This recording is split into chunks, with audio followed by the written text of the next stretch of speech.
Ciao amici e amiche del segno dell'Acquario, io sono Angela e questo è Exoteric World, è così che mi trovate sui social. Questo è l'oroscopo settimanale dal 19 al 25 gennaio. Prima di iniziare vi ricordo che è una lettura generica, prendete solo ciò che vi risuona e se volete potete integrarla col vostro ascendente. In descrizione trovate le recensioni dei mazzi usati, i link per acquistarli e i link alle playlist per conoscere il significato delle carte della Sibilla Lenormand e della Sibilla italiana. Vi invito a iscrivervi e abbonarvi al mio canale per sostenere il mio lavoro.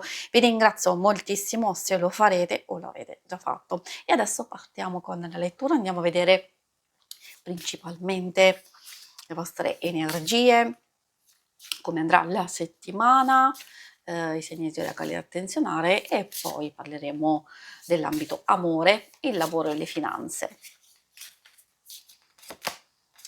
Ed ecco con la prima carta il giardino molto interessante perché di solito parla di una fase di apertura, di socializzazione, di nuove situazioni, conoscenze, possibilità di incontrarsi, di riunirsi, anche di inviti e festeggiamenti. È una carta di allegria e possibilità proprio di essere soddisfatti di quello che si sta facendo, però il richiamo è proprio soprattutto nelle questioni sentimentali, anche affettive in senso generico e relazionale, diciamo che apertura e socializzazione è diciamo una cosa, un aspetto abbastanza positivo, magari da dedicarci, particolarmente se qualcosa non è andato bene ultimamente.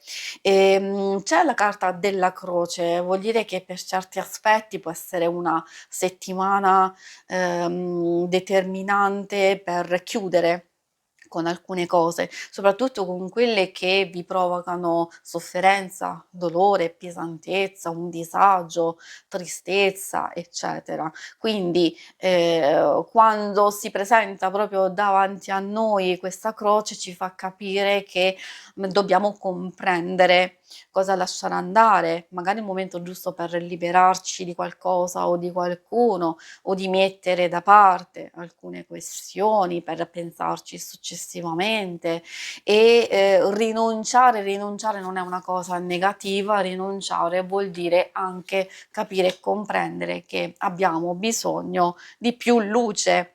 E ce lo dice il nostro sole, effettivamente può aprirsi quello spiraglio, quella positività, quelle cose belle, magari proprio l'arrivo di situazioni che ci entusiasmano, che ci coinvolgono. Quindi bellissima la carta del sole, parliamo di ottimismo, di maggior energia, di sentirsi anche più vitali, più dinamici, situazioni di allegria e di crescita, miglioramento e sviluppo, soprattutto nelle questioni più pratiche e di energia proprio a livello psicofisico. I segni zodiacali da attenzionare particolarmente nella vostra settimana sono i segni di fuoco, Ariete, Leone e Sagittario e troviamo anche quelli di terra, Toro, Vergine e Capricorno. E adesso andiamo a vedere l'amore.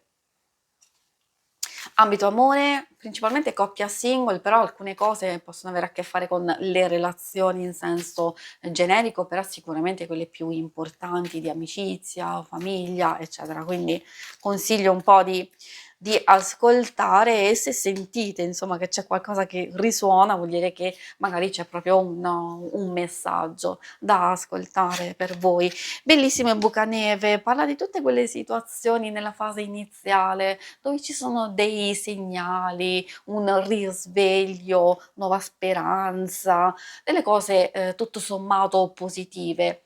Soprattutto nelle situazioni più pratiche dove c'è finalmente desiderio di ritrovarsi, di ricominciare e quindi di aver fiducia. Per altri aspetti indica comunque quel segnale di interesse, di coinvolgimento e quindi anche in realtà delle possibili proposte interessanti che possono arrivare. se siete voi che volete proporre qualcosa per stimolare, per, coinvolgere, anche risvegliare l'intimità, la passione, questo è il momento, giusto. Però il papavero ci fa capire che alcune energie possono essere un po' altalenanti, quindi abbastanza positive, soprattutto nella prima fase, metà settimana, perché potrebbero esserci delle energie un po' bassine nell'ultima parte, forse magari dove c'è più bisogno di ricaricarsi, di essere più tranquilli e spensierati, allora magari non è il caso di pensare alle cose, difficili, ed effettivamente questo può portare un po' di tensione. Forse di rinunciare a un qualcosa, ecco, appunto, cercate di programmare in base a queste cose, perché se volete, programmare un viaggetto, un spostamento o qualcosa in particolare, magari di fare attenzione, perché forse vicissitudini e situazioni esterne potrebbero bloccare questo proposito, oppure di ridimensionare, magari di non pensare a grandi cose e eccessive, ma di fare un qualcosa che possa essere comunque, piacevole.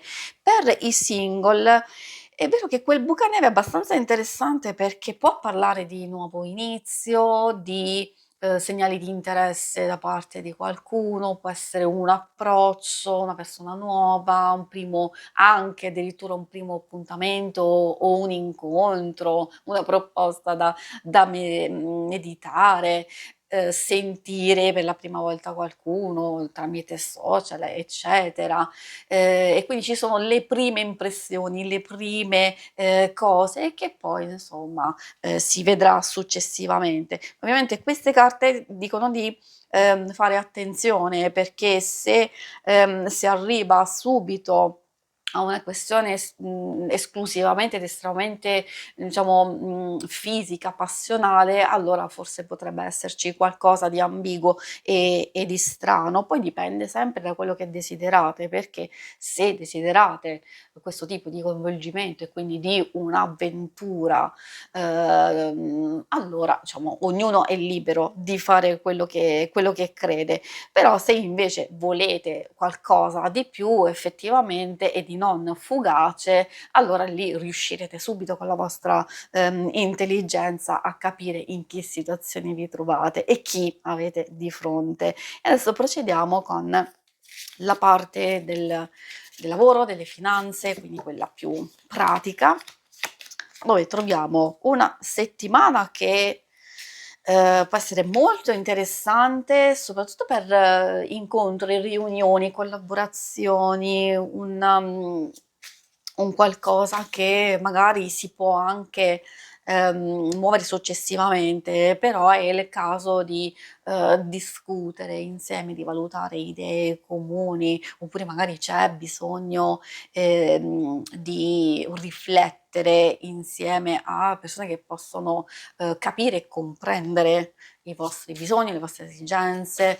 In realtà, si può parlare anche di situazioni di svago, di divertimento, forse avete bisogno proprio di scaricare un po' di tensione e quindi, come abbiamo visto, di aprirvi a questo sole, forse di uscire, di fare qualcosa di diverso dal solito.